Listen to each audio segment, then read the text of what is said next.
에스겔 12장 8절에서 20절까지의 말씀 우리 함께 교도하시겠습니다.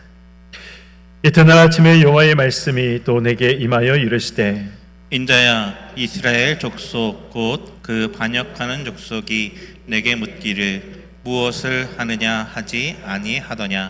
너는 그들에게 말하기를 주 여호와의 말씀에 이것은 예루살렘 왕과 그 가운데 있는 이스라엘 온 족속에 대한 묵시라 하셨다 하고 또 말하기를 나는 너희 징조라. 내가 행한 대로 그들도 포로로 사로잡혀 가리라.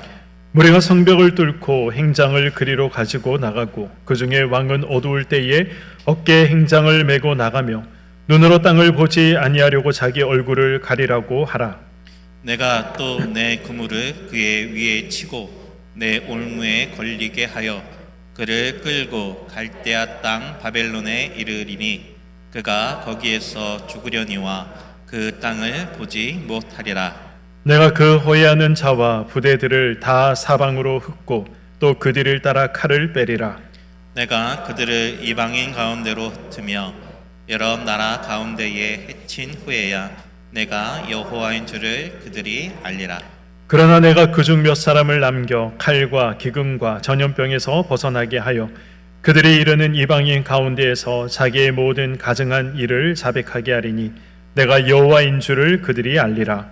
여호와의 말씀이 또 내게 임하여 이르시되 인자야, 너는 떨면서 내 음식을 먹고 놀라고 근심하면서 내 물을 마시며 이 땅 백성에게 말하되 주 여호와께서 예루살렘 주민과 이스라엘 땅에 대하여 이르시기를 그들이 근심하면서 그 음식을 먹으며 놀라면서 그 물을 마실 것은 이 땅 모든 주민의 포악으로 말미암아 땅에 가득한 것이 황폐하게 됨이라. 함께요. 사람이 거주하는 성읍들이 황폐하며 땅이 적막하리니 내가 여호와인 줄을 너희가 알리라 하셨다 하라. 아멘.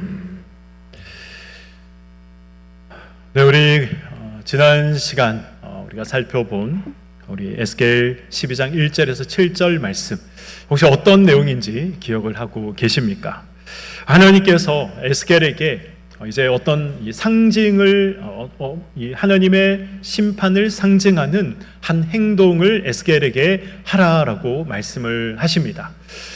그 행동이 무엇입니까? 에스겔이 밤중에 이제 이 피난을 가는 짐을 꾸리고 그리고 성문을 통해서 나가는 것이 아니라 성벽을 뚫고 이 도망치듯이 황급하게 이 짐을 꾸리고 성벽을 뚫고 나가라라는 것을 하나님께서 에스겔에게 명령하십니다. 그리고 에스겔은 어떻게 합니까? 하나님께서 말씀하신 대로 그대로 따라서 행했습니다. 오늘 본문은 에스겔이 하나님의 이 명령, 하나님의 이 말씀에 순종한 후에 하나님께서 말씀하신 그 명령의 내용, 에스겔에게 하라고 하신 그 행위의 의미가 무엇이다라는 것을 이제 하나님이 에스겔에게 설명해 주시는 장면이 기록이 되어 있습니다. 하나님께서 에스겔에게 그 행동의 의미가 무엇인지, 에스겔에게 명령하신 그 행위의 의미가 무엇인지 설명하셨다라는 이 말씀은 어떤 의미입니까? 하나님의 명령을 에스겔이 온전히 다 이해하고 순종했다는 것입니까? 아니면 하나님의 이 명령이 무슨 뜻인지 알 수 없지만 그럼에도 불구하고 하나님의 말씀에 순종했다라는 것입니까? 어떤 의미가 있죠? 어떤 의미가 있습니까? 어렵습니까? 네. 하나님께서 말씀하신 것이 어떤 의미인지 도무지 몰랐지만 그럼에도 불구하고 순종했다라는 것이죠. 그래서 하나님께서 에스겔에게 이제 네가 한 행동의 의미가 이런 것이다라고 하나님이 설명을 해 주시는 것입니다. 8절을 보시면 하나님께서 에스겔에게 그 뜻을 네가 행한 그 행동의 의미가 무엇이다라는 것에 대해서 하나님께서 이 설명해 주신 그 시간이 기록이 되어 있습니다. 8절 말씀을 보도록 하겠습니다. 이튿날 아침에 여호와의 말씀이 또 내게 임하여 이르시되. 이튿날은 언제를 말하는 것입니까? 하나님께서 에스겔에게 밤에 황급히 성벽을 뚫고 도망가는 그러한 모습을 이스라엘 백성들에게 보여줘라 라고 말씀하셔서 에스겔이 그 말씀에 순종해서 밤에 짐을 꾸리고 이 도망가듯이 이 성벽을 뚫고 나가는 모습을 보여주지 않습니까? 바로 그 밤이 지나고 다음 날 아침이 되었다는 것입니다. 그 아침에, 이튿날 그 아침에 하나님께서 이제 그 의미가 무엇인지 에스겔에게 말씀하시기 위해서 에스겔에게 나타나셨다라는 것이죠. 에스겔이 행동한 그 행동의 의미, 그것이 무엇입니까? 10절에서 13절에서 그 에스겔이 한 행동의 의미가 무엇이다 라는 것에 대해서 하나님께서 말씀하고 있습니다. 우린 지난 시간 이 에스겔의 행동의 의미가 무엇이다 라는 것까지 우리는 다 살펴봤습니다.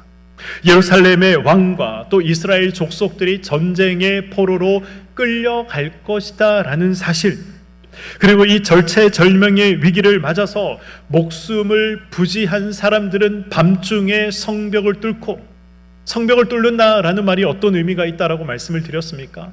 성문을 이용해서 갈 수 없는, 사방이 다 포위되어서 그래서 성벽을 뚫고 도망갈 수밖에 없는 절체절명의 위기를 맞이했다라는 의미가 성벽을 뚫고 나갔다라는 말에 의미가 있다라고 말씀을 드렸습니다. 그처럼 이 자신들의 목숨을 부지하기 위해서는 성벽을 뚫고 도망가야 하는 그런 아주 위급하고 다급한 상황이 그들에게 불어닥칠 것이다 라는 사실을 하나님께서 이 에스겔의 행동을 통해 이스라엘 백성들에게 말씀하고 계신 것입니다. 에스겔은 하나님께서 지금 자신에게 명령하신 그 명령의 내용, 자신이 순종해야 할 순종의 내용에 대해서 전혀 이해하지도 못했고 전혀 알지도 못했습니다. 만약 에스겔이 하나님께서 명령하셨지만 자기가 이해할 수 없어서 납득할 수 없었기 때문에 하나님 못하겠습니다 라고 하나님 앞에 항변했다면 어떻게 되었을까요? 한번 생각해 보시기 바랍니다. 하나님께서 무엇을 계획하는지 하셨는지, 이 일을 통해서 하나님이 무엇을 원하시는지 이스라엘 백성들이 알 수 있었을까요? 에스겔 자신도 알 수 있었을까요? 몰랐을 것입니다. 이스라엘은 그래서 더 영적인 이 흑암 속에 사로잡혀 갔을 것이고, 하나님의 말씀을 보아도 하나님의 말씀을 들어도 그것이 무엇인지 보지 못하고 듣지 못하는 그런 지경에 이르렀을 것입니다. 에스겔은 하나님께서 말씀하신 이 말씀, 자신에게 요구하고 계시는 이 순종의 행위의 내용을 전혀 이해하지 못했습니다. 그럼에도 에스겔은 믿었습니다. 에스겔이 무엇을 믿었습니까? 지금은 이해되지 않지만, 지금은 보이지 않지만, 그럼에도 불구하고 분명 이 일에는 하나님의 기쁘신 뜻과 하나님의 놀라운 계획이 있을 것이다 라는 것을 에스겔은 믿었던 것입니다. 그리고 그 에스겔의 믿음은 어떻게 됩니까? 헛된 믿음이 아니라 하나님을 믿는 그 믿음대로 분명 이 일 속에는 놀라운 하나님의 계획이 있을 것이다, 알지 못하는 하나님의 섭리가 있을 것이다 라고 믿었던 대로 하나님께서 놀라운 계획들, 그 속에 감추어져 있는, 담겨져 있는 하나님의 뜻을 에스겔에게 선명하게 나타나셔서 말씀해 주셨습니다. 우리는 우리의 이해 범위 안에서 하나님을 제한합니다. 하나님의 능력을 제한하죠. 하나님의 마음을 제한합니다. 그러나 에스겔을 통해서 성경이 저와 여러분들에게 오늘 말씀하고 있는 내용이 무엇입니까? 비록 이해되지 않아도 하나님의 명령하신 것이라면 하나님의 명령대로 순종하라는 것입니다. 하나님께 순종하면 그때 하나님의 계획과 하나님의 뜻이 무엇인지 그때 하나님이 보여주시고 알려주신다라는 것입니다. 바로 이것이 기독교죠. 이것이 우리가 믿는 기독교입니다. 기독교란 무엇입니까? 머리로 이해가 되어서 믿는 종교가 아닙니다. 하나님을 우리가 이해해서 하나님을 믿는 것이 아니죠. 이해가 되기 때문에 믿음이 생겨나는 종교가 아니라 믿기 때문에 하나님을 알게 되고 믿기 때문에 하나님의 역사가 이해가 되는 종교가 바로 기독교입니다. 믿음이 생기니 이해가 되는 것이죠. 순종했더니 이해가 되는 종교가 기독교라는 것입니다. 이 사실을 우리가 모르고 신앙생활을 계속해서 한다면 우리는 우리의 인생 가운데 하나님을 체험할 수 없습니다. 하나님을 알아갈 수 없습니다. 믿음의 신비라는 것을 우리가 알 수 없고 체험할 수 없는 것이죠. 그래서 우리는 믿고 행할 때 하나님의 놀라운 일들을 경험하고 체험할 수 있다는 이 사실을 잊지 않고 우리 신앙생활에 적용해 나가야 하는 것입니다. 하나님의 명령에 먼저 순종하면 하나님의 뜻이 무엇인지 반드시 알게 되는 것입니다. 명령 이면에 감추어진 하나님의 뜻, 순종하라 말씀하신 그 말씀 뒤에 감추어진 하나님의 계획, 하나님의 축복, 이것이 다 우리의 소유가 되는 것입니다. 무엇을 통해서 이것이 가능합니까? 이해를 뛰어넘는 순종이 있을 때 바로 이 일이 가능하다라는 것입니다. 이어지는 15절과 16절의 말씀을 한번 보도록 하겠습니다. 내가 그들을 이방인 가운데로 흩으며 여러 나라 가운데에 해친 후에야 내가 여호와인 줄을 그들이 알리라. 그러나 내가 그중 몇 사람을 남겨 칼과 기근과 전염병에서 벗어나게 하여 그들이 이르는 이방인 가운데에서 자기의 모든 가증한 일을 자백하게 하리니 내가 여호와인 줄을 그들이 알리라. 아멘. 지금 이 15절과 16절은 무엇을 말씀하고 있습니까? 하나님께서 예루살렘에 재앙을 보내어 심판하시겠다라는 것이죠. 그러나 어떻습니까? 그 재앙 속에서 다 죽임을 당하는 것이 아니라 살아남는 자들이 있다는 것입니다. 그러나 그 살아남는 자들은 어떻게 하시겠다라는 것이죠? 이 땅 가운데 흩어버리겠다라고 말씀하십니다. 이스라엘이 이 이방 땅에 흩어질 때에 이스라엘이 무엇을 그제서야 알게 된다라고 말씀하고 있습니까? 굉장히 중요한 말씀입니다. 이스라엘이 무엇을 알게 된다라고 말씀하고 있습니까? 하나님께서 여호와인 줄을 그들이 알리라라고 말씀합니다. 주목할 점은 본문에서 이 말이 2번 연속해서 등장하고 있다라는 것입니다. 하나님께서 예루살렘을 심판하시는 것, 하나님께서 그리고 그 일부를 다 죽이지 아니하시고 살려두시는 것, 그리고 그들의 죄를 살려두신 그 자들을 통해서 하나님께서 이 이스라엘의 죄를 자백하게 하시는 것, 이 모든 일들의 이 목적, 그것이 무엇입니까? 하나님이 단순히 이스라엘 백성들을 심판해서 끝내버리겠다, 징계해서 그들을 멸망시켜버리겠다, 이것이 목적이 아니라 그 징계를 통해서, 그 심판을 통해서, 그리고 살아남은 자들을 세상 가운데 흩으심을 통해서 하나님이 여호와이신 줄 알게 하겠다. 이것이 바로 하나님께서 이스라엘 백성들을 심판하시고 징계하시는 목적이다라고 말씀하고 있습니다. 여호와라는 말, 여호와라는 하나님의 이 성호, 이 의미가 무엇이다라고 말씀을 드렸습니까? 제가 에스겔을 진행하면서 의미에 대해서 말씀을 드렸습니다. 여호와다, 스스로 존재하는 분이다라는 의미가 있다라고 말씀을 드렸습니다. 세상의 모든 것은 원인이 있어야 존재합니다. 그렇지 않습니까? 세상의 모든 것들은 그것을 있게 하는 이유, 그것을 있게 하는 원인이 있습니다. 그러나 하나님은 그렇지 않다는 것이죠. 하나님은 스스로 존재하시는 분이십니다. 시작도 없으시고 끝도 없는 분, 그분이 바로 하나님 여호와시다라는 것이죠. 이것이 바로 세상과 하나님을 가장 뚜렷하게 구별짓는 차이점이라는 것입니다. 우주 만물은 스스로 존재할 수가 없습니다. 이 땅에 있는 모든 것들, 눈에 보이는 것과 눈에 보이지 않는 것들을 포함한 모든 것들은 스스로 존재할 수가 없습니다. 그러나 하나님은 스스로 존재하신다라는 것이죠. 성경에서 여호와라는 이 말씀, 이 이름은 하나님께서 주로 언제 사용하시는 이름입니까?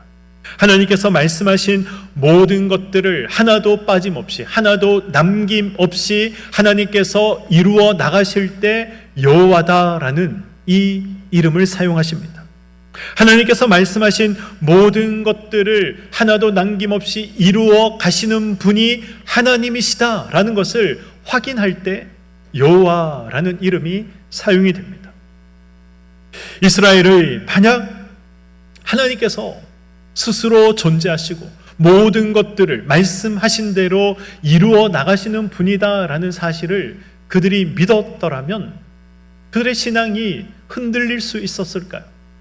하나님이 아니라 이방의 우상들을 겸하여 섬길 수 있었을까요?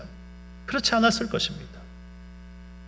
이스라엘 백성들이 하나님을 여호와로 인정하지 않았기 때문에 그들의 신앙과 믿음이 흔들리고 혼탁하고 그래서 이방의 우상들을 섬겼던 것이죠. 물론 이스라엘 백성들이 하나님 앞에 예배를 드리지 않았던 것은 아닙니다.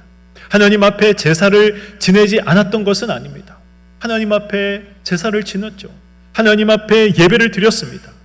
그러나 실제로 하나님이 여호와시다라는 이 사실을 믿지는 않았다라는 것입니다. 그래서 그들은 하나님 외에 우상을 섬겼습니다. 하나님 외에 사람을 의지했습니다. 하나님 외에 강대국들을 의지했습니다. 이런 이스라엘의 태도는 결국 무엇입니까? 하나님을 그저 여러 신들 중에 하나다라고 생각하는 이 세상 사람들, 가나안 땅에 살고 있던 이방 사람들의 그 생각을 그대로 자신들도 가지고 왔던 것이고, 하나님이 여러 신들 중에 하나에 불과하다라고 이스라엘 백성들 스스로도 생각을 했던 것입니다. 그래서 하나님은 예고하신 대로 이스라엘 백성들을 심판하셨던 것입니다. 그 심판을 통해서 이스라엘 백성들이 하나님이 무엇을 깨닫도록 하시겠다라고 말씀하신 것입니까? 하나님께서 여호와시다, 스스로 있는 분이다. 하나님께서 천지를 창조하시고 모든 것들을 하나님께서 약속하신 대로 말씀하신 대로 이루어 나가는 분이 하나님이시다라는 이 사실을 이스라엘 백성들이 그제서야 깨달을 수 있도록 하시겠다라고 말씀하고 계신 것이죠. 하나님께서 이스라엘 백성들에게 약속하신 것이 무엇입니까? 신명기 30장 17절 18절의 말씀입니다. 그러나 내가 만일 마음을 돌이켜 듣지 아니하고 유혹을 받아 다른 신에게 절하고 그를 섬기면 내가 오늘 너희에게 선언하노니 너희가 반드시 망할 것이라. 너희가 요단을 건너가서 차지할 땅에서 너희의 날이 길지 못할 것이니라. 아멘. 이 신명기 30장은 가나안을 눈앞에 두고 이제 모세가 고별 설교를 했던 내용입니다.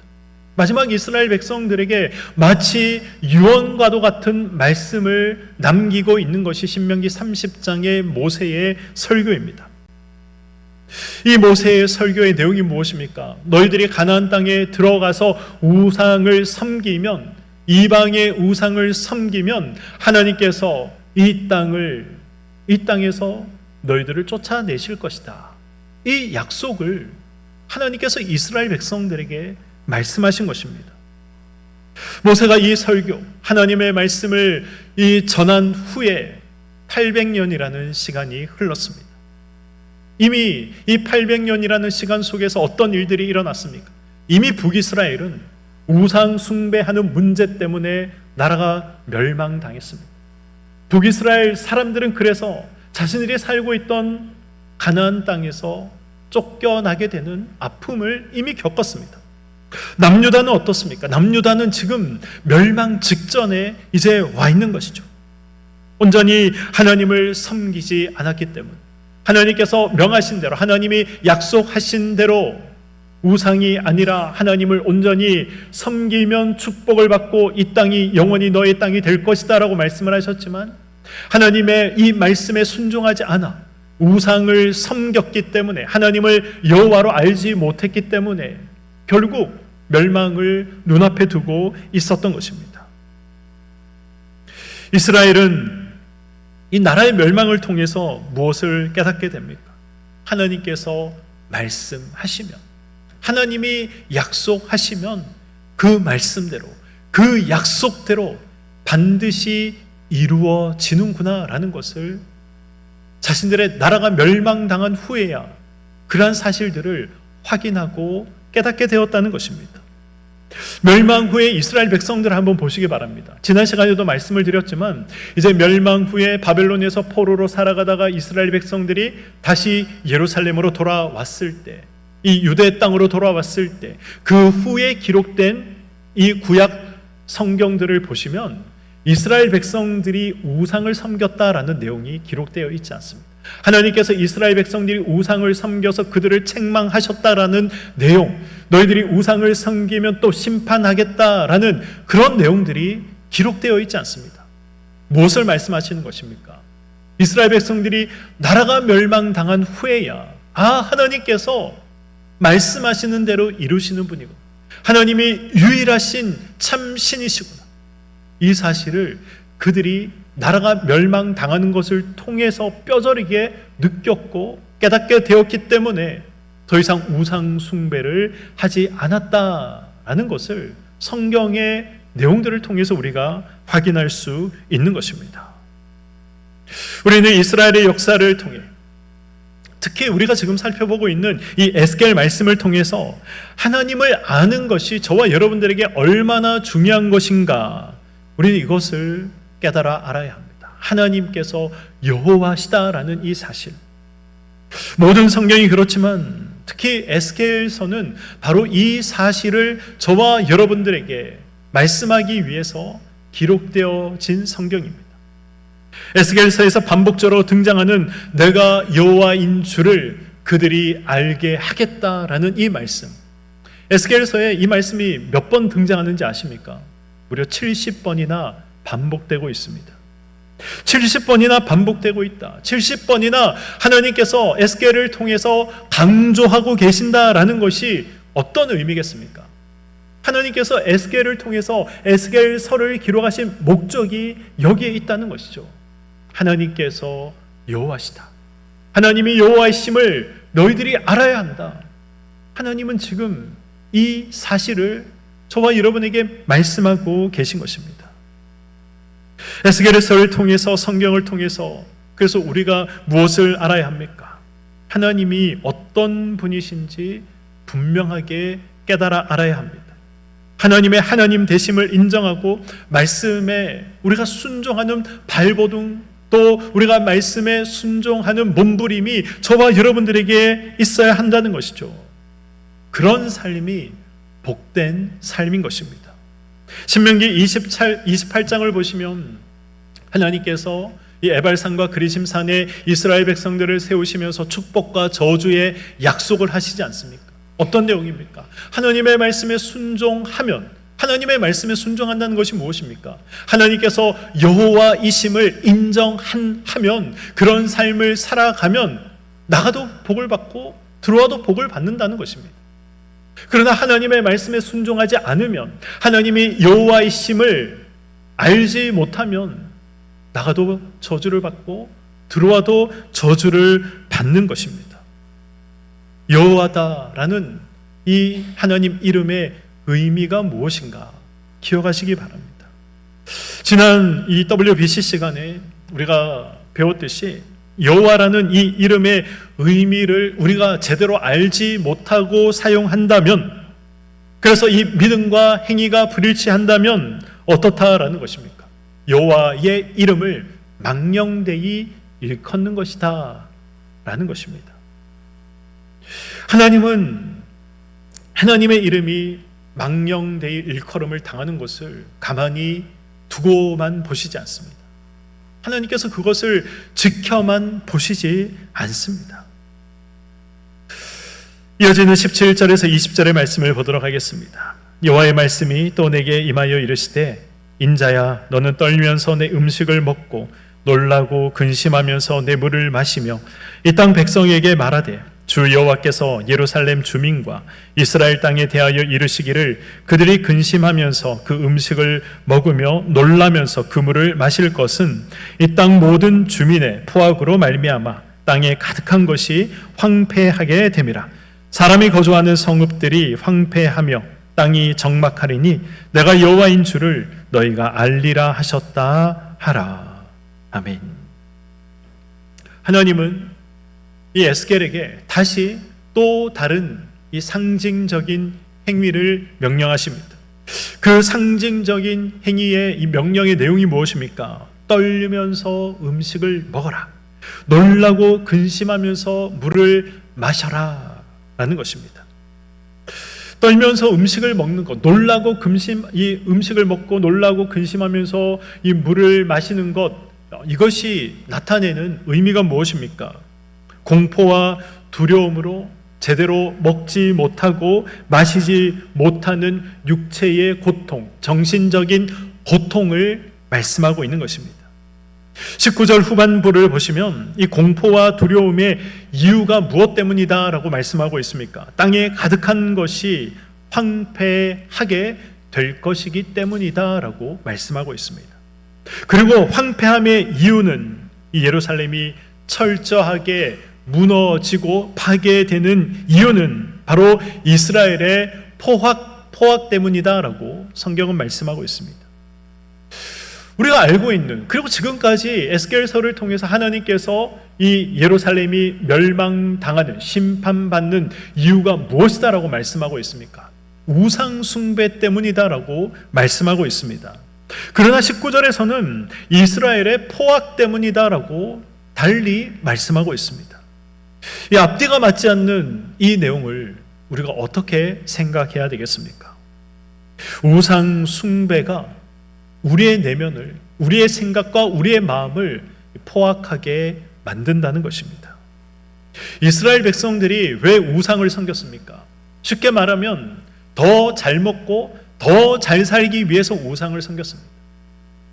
이스라엘 백성들 자신들이 섬기는 하나님은 이 목축업을 하는 자신들에게 가장 좋은 것을 주시는 분이다라고 믿었습니다. 그런데 가나안 땅에 들어가 보니까 이 가나안 땅 사람들은 목축업을 하지 않습니다. 밀농사와 보리 농사를 짓고 있는 거죠. 이스라엘 백성들이 이것을 보면서 무슨 생각을 했겠습니까? 가나안 땅에서 잘 먹고 잘 살기 위해서는 가나안 사람들이 믿는 우상을, 신을 믿어야 내가 이 땅에서도 더 큰 복을 받겠구나라고 생각을 했던 것입니다. 그래서 하나님도 섬기고 가나안 땅의 사람들이 섬기던 바알과 아세라와 각종 이방의 우상들을 그들이 섬기기 시작했던 것입니다. 결국 무엇입니까? 욕심 때문에 우상을 섬기기 시작했던 것이죠. 우리도 마찬가지입니다. 우리가 불상 앞에 엎드려서 절은하지 않지만, 그래서 우리가 우상 숭배를 하지 않았다라고 말할 수 있겠습니까? 우리는 지금 이 WBC 시간에 10계명에 대해서 배우고 있습니다. 1계명에서 나 외에 다른 신을 섬기지 말라 말씀하신 이 말씀이 어떤 의미까지 담고 있다라고 말씀을 드렸습니까? 하나님을 믿는다고 말하면서 믿음 없는 선택과 결정을 한다면 그것이 우상 숭배요, 신성 모독이다 라고 말씀을 드렸습니다. 교회 안에 무신론자로서 살아가는 것이다 라고 말씀을 드렸죠. 하나님의 영광을 최우선 순위에 두고 우리의 모든 것들을 선택하고 결정하지 않으면 그것이 우상 숭배가 되고 신성 모독이 된다라고 말씀을 드렸습니다. 왜 그렇습니까? 결국 하나님을 최우선에 두지 않고 선택하고 결정하게 되면 사탄이 기뻐하는 일밖에는 되지 않기 때문에 그렇습니다. 하나님의 형상을 덧입은 하나님의 백성을 미워하는 것도 마찬가지죠. 하나님의 형상을 입은 하나님의 백성을 미워하는 것, 험담하는 것, 그 모든 것들도 우상 숭배요, 신성 모독이 된다라고 말씀을 드렸습니다. 하나님보다 더 사랑하고 더 생각하고 더 즐거워하고 하나님의 일보다 하나님의 일이 막히는 것처럼 보이는, 그래서 우리의 마음을 슬퍼하게 만드는 그 어떤 일보다 다른 것에 내가 더 슬퍼한다면 그 모든 것들이 우상 숭배라는 것입니다. 이러한 우상 숭배로 결국 어떻게 됩니까? 타락이 가속화되는 것이죠. 타락이 가속화되면 우리의 심령이 어떻게 됩니까? 돌같이 단단하게 되는 것이고 포악하게 되는 것입니다. 나도 모르게 교회 안에 무신론자가 되어서 포악한 생각과 포악한 말과 포악한 행동으로 함께 신앙생활하는 성도들을 해할 수가 있다는 것입니다. 우리가 여기서 주목할 사실은 하나님께서 이 유다의 악행으로 땅이 황폐하게 될 것이다 라고 말씀하신 부분입니다. 이 말의 의미가 무엇입니까? 땅과 그리고 그 땅 위에서 살아가는 사람들의 행위는 밀접하게 관련이 되어 있다라는 것이죠. 사람이 선하면 그 사람이 살아가는 땅도 이 비옥하게 되는 것입니다. 그러나 사람이 악하면 그 사람이 살아가는 땅도 이 황폐하게 된다라는 것을 말씀하고 있는 것이죠. 우리가 어디에서 이 사실을 가장 명확하게 확인할 수 있습니까? 창세기에서 확인할 수 있지 않습니까? 아담과 하와가 죄를 범하자, 악을 행하자 이 땅이 가시와 엉겅퀴를 내기 시작합니다. 하나님께서 이러한 사실을 창세기에서부터 아주 명확하게 말씀하고 있는 것이죠. 하나님과 친밀한 관계를 유지하는 삶, 하나님의 말씀에 순종하는 삶이 이 땅에서도 선한 영향을 미친다라는 것입니다. 땅이란 무엇입니까?